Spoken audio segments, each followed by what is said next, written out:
بنا لیجیے سایہ عافیت میں بسا لیجیے۔ اعوذ باللہ من الشیطان الرجیم، بسم اللہ الرحمن الرحیم۔ دوستو، آج سائنس اور قرآن کے حوالے سے تیسری ایپیسوڈ کے ساتھ میں اقبال رضوی حاضر ہوں۔ کچھ مشکلات کی وجہ سے اس لیے ویڈیوز اس عنوان پہ میں نے 10 ایپیسوڈ لانے کا وعدہ کیا تھا، تو وہ جلد از جلد میرا وعدہ تھا کہ میں لاؤں گا، لیکن کچھ مصروفیات اور کچھ ایسے واقعات جو کہ ان کی وجہ سے میں جو ہے اس ویڈیو بنانے کی وجہ میں تاخیر آئی ہے۔ انشاءاللہ تبارک و تعالی میں کوشش کر رہا ہوں کہ میں جلد از جلد بعض معاملات میں وقت کم ہوتا ہے تو اس کم وقت میں زیادہ سے زیادہ ویڈیوز بنا پاؤں۔ انشاءاللہ تبارک و تعالی آپ کی دعاؤں کی بہت ضرورت ہے اس وقت مجھے۔ تو سب سے پہلے میں نے جو ایپیسوڈ لائی تھی قرآن اور سائنس کے حوالے سے، اس میں نے آپ کے سامنے بیان کیا تھا کہ قرآن کے اندر فلکیات کا علم بھی ہے اور قرآن نے واضح طور پر اس کو بیان کیا ہے۔ اس کے بعد جو دوسرا مرحلہ تھا، دوسری ایپیسوڈ میں نے آپ کے سامنے پیش کی، وہ میں نے کی تھی جناب فزکس اور قرآن کے حوالے سے۔ ایٹمز کے بارے میں ہم نے گفتگو کی تھی۔ قرآن کے اندر ایٹمز کا ذکر اور اس کی ماہیت کا ذکر موجود ہے، اور ایٹم سے چھوٹے ذرات کا بھی قرآن کے اندر ذکر موجود ہے، جو آج سائنس نے 1400 سال کے بعد اس کو ہم پر اپنی تھیوریاں وضع کی ہیں۔ آج ایپیسوڈ نمبر 3 کے ساتھ میں حاضر ہوں، اور آج جو ہماری گفتگو ہونے جا رہی ہے وہ ہے واٹر سائیکلنگ کے بارے میں، یعنی بارش کیسے برستی ہے۔ ایک لمبی تھیوریاں، ایک لمبی کہانیاں، ایک لمبے ذکر تذکرے اس کے بارے میں سائنس کی دنیا میں موجود ہیں۔ ایک پوری تاریخ ہے واٹر سائیکلنگ کے بارے میں، یعنی سورج جو ہے اس کی شعاعیں پڑتی ہیں سمندر کے اوپر، سمندر جو ہے کیا کرتا ہے کہ سمندر سے پانی جو ہے وہ بخارات کی صورت میں ایویپریشن کا عمل ہوتا ہے، تو بخارات بن کر کے وہ اوپر جاتا ہے، پھر اوپر کنڈنشن کا عمل ہوتا ہے، اوپر کنڈنشن کا عمل ہوتا ہے، پھر کنڈنشن کے عمل کے بعد پھر یعنی بارش برستی ہے، وہ زمین پہ پانی آتا ہے، پھر پانی جو ہے دوبارہ ندی نالوں کے ذریعے سمندر میں جاتا ہے، تو یہ پانی کا ایک سرکل مکمل ہو جاتا ہے۔ اس کو واٹر سائیکلنگ کہتے ہیں، یعنی سمندروں سے بھاپ کا اٹھنا، پھر وہ اوپر جا کے بارش کی صورت میں برسنا، پھر دوبارہ جو ہے ندی نالوں کے ذریعے سمندر میں آ جانا، تو اسے کہتے ہیں ایک سرکل مکمل ہو گیا پانی کا۔ اسے واٹر سائیکلنگ کہتے ہیں، یا ایسے ہائیڈرولوجی کا علم بھی کہتے ہیں، علم آب بھی کہتے ہیں، پانی کے چکر کا علم بھی کہتے ہیں۔ اس طرح سے مختلف اس کے بارے میں آپ سنتے رہتے ہیں۔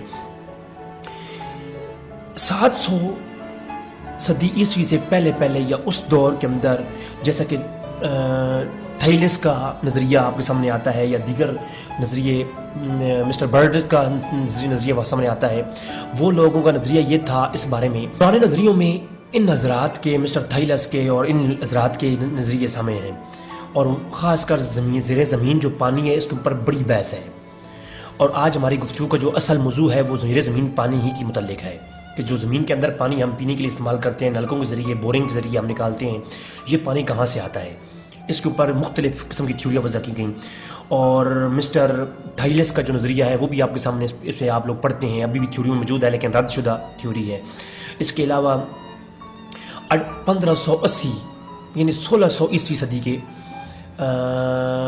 پہلے نظریہ جو تھا وہ سارے ان پرانے نظریات کے اندر آتا ہے، جبکہ 1580 عیسوی کے اندر سب سے پہلے مسٹر برنارڈ پالیسی نے ایک نیا نظریہ، سر برنارڈ پالیسی کا نظریہ آپ لوگ ابھی بھی اپنی سائنس کے اندر پڑھتے ہیں، اس نے یہ پہلا شخص تھا جس نے یہ نظریہ پیش کیا واٹر سائیکلنگ کا، اور یہ تھیوری وضع کی کہ پانی جو اوپر کیسے جاتا ہے اور برستا ہے، بارش کی صورت میں جو پانی برستا ہے، تو سر برنارڈ پالیسی نے بھی یہی کہا تھا کہ وہ جو پانی ہے وہ پانی ندی نالوں کے ذریعے دوبارہ سمندر میں آتا ہے۔ تو اب سوال یہ اٹھایا گیا کہ برنارڈ پالیسی صاحب آپ یہ بتائیں جو زیر زمین پانی ہے وہ کہاں سے آتا ہے؟ تو انہوں نے کہا کہ سمندر کے نیچے جو ہے خفیہ رستے ہیں، جنہیں وہ یوٹریس کا نام دیتے ہیں یا ٹائٹرس سسٹم کا نام دیتے ہیں، کہ وہ زمین کے اندر سے نہریں بنی ہوئی ہیں، جن کی وجہ سے پوری زمین کے اندر پانی کی نہریں وہ پھیلی ہوئی ہیں، اور وہ زیر زمین پانی کا بیس بھی وہی ہے۔ یہ ابھی خود میں نے جب کیمیکل انجینئرنگ کی تو میں نے سائنس کے اندر یہ نظریے پڑھے ہیں۔ سر برنارڈ پالیسی کا ٹائٹرس کے بارے میں نظریہ بھی ہے۔ پھر اس کو آگے مزید آپ دیکھیں تو ایک اور نظریہ بھی ملتا ہے سائنسدانوں کے ہاں، کہ جو پانی سمندروں کا پہاڑوں کے اندر یا دیگر جگہوں پر زور سے ہوا کی پریشر کی وجہ سے، ایٹماسفیرک پریشر کی وجہ سے ٹکراتا ہے، تو وہ پانی اندر جو ہے زمین جانے کا باعث ہے۔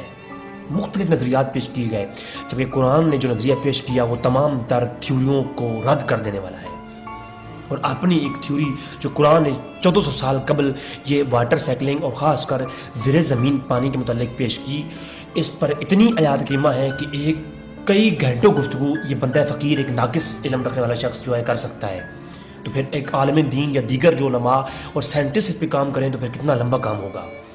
میں چند ایک آیات بالکل سمجھنے کہ میں نمبرنگ بتا دوں گا آیات کی، جو ایک طویل ایک پورا میرے پاس مضمون ہے، لیکن میں ان میں سے چند ایک آیات کریمہ آپ کے سامنے پیش کروں گا نمونے کے طور پر، کیونکہ اس پر اگر آیتیں پڑھ کر کے تفصیلی بیان کروں گا تو بہت لمبی بات ہو جائے گی۔ میرا مقصد چاہتا ہوں کہ میں یہ 10 ایپیسوڈ جو 10 علوم سائنس کو قرآن کے ساتھ موازنہ کرنا ہے میں نے، تو وہ میں چاہتا ہوں یہ 10 ایپیسوڈ میری ان 3-4 دنوں میں مکمل ہوں، تو میری کوشش یہی ہے۔ جو قدیم ادوار کے اندر لوگ یہ سمجھتے تھے کہ زیر زمین جو پانی ہے یہ سمندر کی خفیہ رستوں سے جاتا ہے یا دیگر ہوا کی پریشر کی وجہ سے جاتا ہے، ٹائٹرس کے ذریعے جاتا ہے۔ قرآن نے اس زیر زمین پانی کی جو وجوہات بتائی ہے وہ 1400 سال قبل قرآن نے اس کو ایسے بیان کیا کہ سورہ زمر کے اندر کہ کیا تو نے نہ دیکھا کہ اللہ نے آسمان سے پانی کو نازل کیا اور زمین میں چشمے بنائے، زمین میں فیک لفظ جو ہے فی الارض، زمین میں چشمے بنائے، تو زمین میں جہاں بھی قرآن میں لفظ فی کا استعمال ہوتا ہے وہ کسی چیز کے اندر کا ذکر ہوتا ہے۔ بعض لوگوں میں سامنے جب یہ آیتیں پیش کی تو وہ کہتے ہیں جی یہ فی کا معنی تو زمین کے اوپر جو چشمے ندی آتے ہیں ان کی بات ہے، تو میں نے کہا نہیں، آسمان سے زمین پانی نازل کیا اور اس پانی سے جو ہے نا چشمے بنائے زمین کے اندر، فی کا لفظ استعمال ہوا، اور پھر فرمایا پھر اس سے کھیتی کئی رنگوں میں اگائی۔ تو پہلی بات یہ جو کھیتی اگتی ہے یہ باہر کے پانی سے اگتی ہے یا اندر کے پانی سے اگتی ہے، میں تفصیلی گفتگو نہیں کر رہا، بالکل ٹچ کروں گا۔ تو کھیتی کو اگانے کا سبب بھی زیر زمین پانی ہے، نہ کہ جو آپ زمین کے سروس کے اوپر جو پانی موجود ہے ہرگز وہ پانی نہیں ہے۔ پھر آسمان، ابھی سائنس بھی یہی کہتی ہے، وہ انشاءاللہ آگے ہم جب نباتات کے متعلق ہماری ایپیسوڈ ہوگی قرآن کے حوالے سے تو انشاءاللہ تعالیٰ ہم اس کے اوپر بات کریں گے۔ پھر سورہ روم کی آیت نمبر 24 میں جو اللہ نے ارشاد فرمایا، سورہ روم کی آیت نمبر 24 اور سورہ روم کی آیت نمبر 48 دونوں کے اندر یہی فینومناز ہیں، اسی کے بارے میں، یہ فزیکل فینومناز جو کہ بارش برستی ہے، یہ واٹر سائیکلنگ کے بارے میں اور زیر زمین انڈر گراؤنڈ واٹر کے بارے میں قرآن نے واضح طور پر کہا کہ آسمان سے وہ اللہ یہ جو آسمان، اور سورہ روم کی آیت نمبر 24 میں اللہ نے فرمایا کہ آسمان سے پانی اتارتا ہے، نازل کرتا ہے اللہ، اور اس زمین کو زندہ کرتا ہے، مردہ جو زمین ہوتی ہے اس کو زندہ کرتا ہے، اور اس کے پیچھے اللہ کی بہت ساری حکمتیں نشانیاں ہیں، مگر عقل والوں کے لیے یہ عقل چاہے نان مسلم کے پاس ہی کیوں نہ ہو تو وہ اگر اس کو یوز کریں گے تو وہ قرآن کے اندر سے بہت ساری چیزیں ایسی معلوم کر سکتے ہیں۔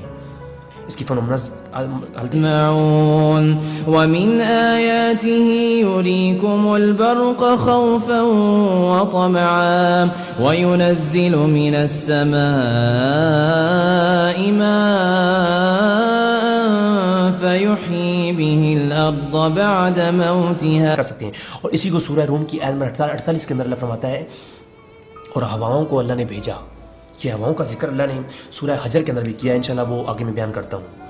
تو سورہ روم کی آیت نمبر 48 میں اللہ فرماتا ہے کہ اللہ ہواؤں کو بھیجتا ہے جو بادل کو ابھارتی ہیں۔ اب یہ آج سائنس، اس کو میں کلام نہیں کر رہا ابھی گہرائی کے ساتھ، صرف ایک اس آیت کے اوپر بحث کی جا سکتی ہے کہ سائنس کیا کہتی ہے بادلوں کے بارے میں، بادلوں کے اوپر جو پریشر پڑتا ہے وہ کس ہواؤں کی وجہ سے ہوتا ہے۔ یہ سائنس آج مانتی ہے، سائنس اس پہ تحقیقات کر چکی ہے کہ اللہ جو ہے فرماتا ہے ہم ہواؤں کو بھیجتے ہیں جو بادلوں کو ابھارتی ہیں، پھر بادل پھیلتے ہیں، وہ بادلوں کو ایک خاص کریشن، مزے کی بات یہ بادلوں کی تعداد ایک ہی ہوتی ہے لیکن ان کو پھر اللہ ان ہواؤں کی مدد سے لے کے آتا ہے، ہوائیں بادلوں کو ابھارتی ہیں اور پھر بادل کیا کرتے ہیں، وہ پھیل جاتے ہیں اور آسمانوں میں پارا پارا ہو کے برستے ہیں۔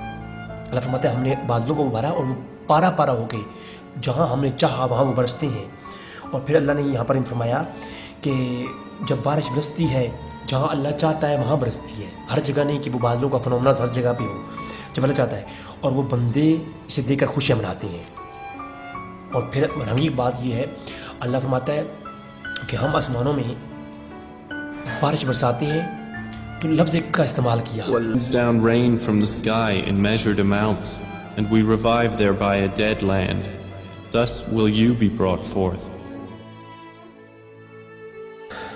اور اللہ نے واضح طور پر قرآن میں یہ بھی بیان فرمایا کہ اللہ جو ہے ایک خاص مقدار میں بارش کو نازل کرتا ہے. اب اس پہ میں سائنسی تو تحقیقات یہاں حیران ہو جائیں گی. سائنس یہ کہتی ہے پوری دنیا میں پوری زمین پر ہر سال ایک ہی جتنی بارش ہوتی ہے. پوری زمین میں اگر جتنے قطرے ایک سال میں، ایک فرض کریں آپ، ایک مثال دے رہا ہوں، 1 کروڑ قطرہ پانی کا بارش آسمان سے برسا اگر 2011 میں، 2012 میں بھی 1000 برسا، 2013 میں بھی، جب سے زمین بنی ہے تب سے زمین کے اوپر جب بارش ہوتی ہے تو ایک ہی مقدار میں ہوتی ہے. اب وہ 1000 قطرہ جہاں اللہ چاہے سعودی عرب میں برسائے، یا یمن میں برسائے، یا شام میں برسائے، یا پاکستان میں برسائے، وہ اللہ کی مرضی ہے. لیکن ایک ہی جتنا پانی برستا ہے ہر سال، ایک ہی مقدار میں. کوئی ایک سال ایسا نہیں کہ ایک سال پوری دنیا پر کہیں بارش نہ ہو، ایسا ممکن نہیں ہے. زمین کے اندر اللہ ہر سال ایک خاص مقدار میں پانی برساتا ہے.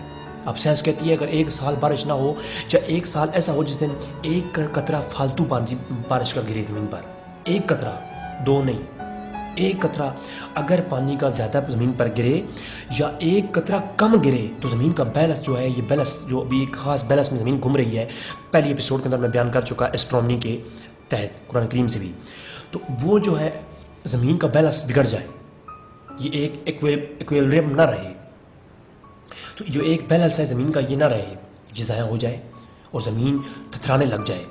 تو لہٰذا پانی کا ایک خاص مقدار برستی ہے زمین پر. سائنس آج یہ 14ویں صدی کے اندر اس کو بیان کیا، جبکہ آپ خود جانتے ہیں اس کو جناب 1400 سال قبل قرآن کہتا ہے کہ زمین پر جو بارش برستی ہے ایک خاص مقدار میں برستی ہے، اس کی خاص مقدار ہے. ایسے نہیں کہ پہلے سال بے شمار بارشیں ہوں اور اس سال زمین پر ایک بارش بھی نہ ہو. ٹھیک ہے. زمین کے اندر اللہ تعالیٰ نے اس حکمت کو بیان کرتے ہوئے فرمایا کہ اور ہم نے آسمان سے پانی اتارا اور زمین میں ٹھہرایا. پانی کہاں سے اتارا؟ زمین میں ٹھہرایا. بے شک اسے اللہ زمین میں لے جانے پر قادر ہے. اب سوچنے کا عمل یہ ہے زیر زمین پانی کہاں سے آتا ہے. آج تک سائنس کبھی کیا کہتی تھی. قرآن کہتا ہے زمین جو زیر زمین پانی ہے وہ بارش کا پانی جاتا ہے، وہ جذب زمین سے جذب کرتی ہے، پھر وہ زمین کے اندر فلٹر ہو کر زمین تک نیچے پہنچتا ہے، پھر لوگ اسے نکال کے پیتے ہیں، اور اسی سے زمین کے اندر بیج اگتے ہیں، فصلیں اگتی ہیں. یہ زیر زمین پانی کہاں سے آتا ہے؟ بارش کے ذریعے آتا ہے. اللہ فرماتا ہے سورہ مومنین کی آیت نمبر 18 میں کہ اللہ زمین میں پانی اتارتا ہے، نازل کرتا ہے اور زمین کے اندر ٹھہراتا ہے. بے شک اللہ اس پہ لے جانے پہ قادر ہے. تم لوگ سوچتے رہو کیسے جاتا ہے، تم لوگ آج تحقیق کرتے رہو کیسے جاتا ہے. اللہ فرماتا ہے میں لے جانے پہ قادر ہوں، میں اللہ ہوں نا. اللہ اس کو لے جانے پہ قادر ہے. کون سے وہ فارمولیز تھے 1400 سال قبل جس نے یہ بتایا مسلمانوں کو کہ جناب اللہ جو ہے وہ زمین میں پانی جذب کر کے زمین لے کے جاتا ہے. وہ کون سے ایکوپمنٹ تھے، وہ کون سے آلات تھے جن کے ذریعے یہ جانا گیا. سورۃ مومنین کے اندر آیت نمبر 18، اور پھر اسی کو سورہ حجر کے آیت نمبر 22 میں اللہ فرماتا ہے اور ہمارے ہوائیں بھیجیں جو بادلوں کو باور کرتی ہیں. اب اس کو باور کرنے کا معنی کیا ہے؟ یہ ایک سوچنے کا امر ہے. وہ بادلوں کو اخذ کرتی ہیں، بادلوں کو بناتی ہیں، کیمیکل کو ریئیکشن ہوتا ہے شاید، اس بارے میں تو زیادہ نہیں جانتا، لیکن سائنسدان اس پہ کام کر رہے ہیں. آنے والے وقت میں یہ ساری چیزیں سامنے آ رہی ہیں. لیکن اللہ فرماتا ہے ہم نے ہوائیں بھیجی. آج دن تک تو سائنس یہ مانتی نہیں تھی کہ جو ہے وہاں جو بادلوں کی کریشن ہے، بادل جو بنتے ہیں یہ ہواؤں کے ذریعے بنتے ہیں. یہ تو 16ویں صدی کے بعد سائنسدانوں نے تھیوری وضع کی کہ جناب یہ بادل ہیں، بادلوں کو بنانے کے جو امر ہے یہ ہواؤں کی وجہ سے ہے. جبکہ اللہ فرماتا ہے ہم ہوائیں بھیجتے ہیں جو بادلوں کو باور کرتی ہیں، اور آسمان سے ہم نے پانی نازل کیا اور تمہیں پینے کو دیا. اور حیرانگی کی بات ہے کہ سمندر سے پانی اٹھتا ہے، اس پہ اتفاق ہے، تو سمندر کا پانی تو کڑوا ہے، کڑوے سمندر سے پانی اٹھاتی ہیں بھائی. اور فرمایا کہ جب پانی کو اٹھاتا ہے اور اسے تمہیں پینے کو دیا، پانی نازل کیا آسمانوں سے اور پینے کو دیا، اور تم نے نہیں دیکھا کہ اللہ نرم نرم بادلوں کو چلاتا ہے. تو یہ سورہ حجر کی آیت نمبر 22 میں اللہ نے یہ فرمایا. سورہ نور میں فرمایا کہ اللہ تبارک تعالیٰ آسمان سے پر بادلوں کو نرم نرم طریقے سے جلاتا ہے اور پانی برساتا ہے، پھیلتے ہیں اور پھر جو ہے وہ انہیں ملاتا ہے بادلوں کو ایک تہ بر تہ. یہ بیان کیوں کیا گیا؟ یہ حکمت میں سائنسدانوں کو آج یہ دعوت فکر دے رہا ہوں جو غیر مسلم ہے، نان مسلم ہے، وہ اس کی تحقیقات کریں. اس کے اندر آپ کو ایک نئی چیز ملے گی انشاءاللہ. آپ دیکھیں اللہ فرماتا ہے کہ ہم نے بادلوں کو ایک نرم نرم طریقے سے ملایا، ان کی تہ تر دہ بنائی، ان کی تہ بنائی، ان کی لیئرز بنائی، لیئرز. اور لیئر بنانے کے بعد ہم اس میں سے پانی نکالتے ہیں اور اس کو پھر ہم پانی نکال کر کے وہ ہم برساتے ہیں آسمان سے، اور پھر ہم اس میں سے برف برساتے ہیں. یہ جو اولے بڑھتے ہیں نا، زمین پر برف گرتی ہے بارش کے ذریعے، اس کا فنومنا بھی قرآن نے بیان کر دیا کہ وہ بادلوں کی خاص تہ بنتی ہے، ہواؤں کا خاص ویپر پریشر بنتا ہے، ایٹماسفیرک پریشر ہوتا ہے، ایک جو ہے وہ خاص ویکیوم کے تحت ایک خاص پریشر بنتا ہے. اس پریشر پر اللہ فرماتا ہے کہ ہم نے ہواؤں کے ذریعے پہاڑوں سے، برف کے پہاڑوں سے اولے اٹھاتی ہیں اور پھر وہ ان تہ بر تہ جو بادل بنے ہیں ان کے ساتھ برساتی ہیں. حیرانگی کی بات ہے. میں پوچھنا چاہتا ہوں کہ یہ جو ہے اس حقیقت کو آج دن تک سائنس ابھی آگے سائنس 1400 سال کے بعد 2018 کے اندر سائنس نے یہ بیان کیا کہ جو ہے یہ پہاڑی اونچے بڑے پہاڑوں سے برف کے اولے جو ہے وہ بادل اٹھاتے ہیں. قرآن اس کی فنومنے کو پہلے بیان کر رہا ہے اور اللہ یہ فرماتا ہے کہ جب یہ اولے پڑتے ہیں تو اللہ جو ہے روشنی چمکاتا ہے. جو بادلوں کا ویپر پریشر، بادلوں کے اوپر ہوا کا پریشر پڑتا ہے تو ایک بجلی نکلتی ہے، اولے نکلتے ہیں، ایک چمک نکلتی ہے، قریب ہے کہ وہ تمہاری آنکھوں کو لے جائے. یہ انسانوں کے لیے اللہ نے جو ہے ایک خاص پیغام رکھا ہے کہ وہ چمک جو ہے وہ تمہاری آنکھوں کو اوجھ کر لے جائے. تمہاری کیا مجال ہے، لیکن اللہ جو ہے وہ روشنی پیدا کرتا ہے بادلوں میں. پھر سورہ نور کے اندر، سورہ طلاق کے اندر بھی اسی طرح کا ذکر. سورہ طلاق کی آیت نمبر، سورہ نور کی آیت نمبر 48 کے اندر، سورہ حجر کی آیت نمبر 22 کے اندر، سورہ طارق کی آیت نمبر 11 کے اندر، سورہ اعراف کی آیت نمبر 57 کے اندر، سورہ رعد کی آیت نمبر 17 کے اندر، فرقان کی آیت نمبر 48 اور 49 کے اندر، سورہ فاطر کی آیت نمبر 9 کے اندر، سورہ یاسین کی آیت نمبر 34 کے اندر، سورہ جاسیہ کی آیت نمبر 5 کے اندر، اور اسی طرح سورہ قاف کی آیت نمبر 4 کے اندر، سورہ قاف کی آیت نمبر 9 اور 10 کے اندر، سورہ واقعہ کی آیت نمبر 67 سے لے کر کے 68 69 حتیٰ کہ اس سے پیچھے بھی ترتیب کے ساتھ آیت نمبر 70 تک سورہ واقعہ کے اندر اس کا ذکر ہے. اور سورہ ملک کی آیت نمبر 30 کے اندر، یعنی قرآن کے اندر اتنا اس کا ذکر ہے. اس پر میں نے بالکل مختصراً یہ سمجھ لیں کہ میں نے بس لکھا لکھایا پڑھا ہے. اس پر میں نے گفتگو اگر ایک آیت بھی کرنے لگ جائیں ہم سائنس کے حوالے سے، آپ حیران ہو جائیں گے. تو ناظرین، یہ واٹر سائیکلنگ کا جو ایک سسٹم ہے کہ زمین سے پانی ہواؤں کی مدد سے بخارات بن کر کے اوپر جاتا ہے، ان پر ہوائیں دباؤ ڈالتی ہیں، وہ بادل بنتا ہے. پھر بادل جو ہے وہ خاص ایک ٹیمپریچر کے اوپر ایک پریشر بناتی ہیں بادل، وہ بادل پہ پھیلتے ہیں ہواؤں کی وجہ سے. پھر وہ ہواؤں کی وجہ سے پھیلنے کے بعد وہ پانی برساتے ہیں جہاں اللہ چاہتا ہے وہ برساتے ہیں، اور وہ پانی زمین پہ آتا ہے، زمین میں جذب ہو جاتا ہے. کچھ ندی نالوں کے ذریعے دوبارہ جو ہے وہ آتا ہے سمندر میں، لیکن کچھ جو ہے وہ کیا ہوتا ہے کہ وہ زمین میں جذب ہو جاتا ہے اور زمینی نیچے والے راستوں کے ذریعے بھی سمندر کے ساتھ ملتا ہے پانی. تو وہ جو سارا معاملہ ہے زیر زمین پانی کا، وہ بارش کی وجہ سے ہے. جبکہ سائنس آج آگے مانی ہے کہ وہ بارش کی وجہ سے ہے. قرآن پہلے کہتا ہے کہ وہ بارش کی وجہ سے ہے، اور اس سے پہلے سائنسدان کبھی اس کو سمجھتے ہی نہیں تھے. اللہ تبارک تعالیٰ سے دعا ہے کہ اللہ تعالیٰ میں سمجھنے کی توفیق عطا فرمائے.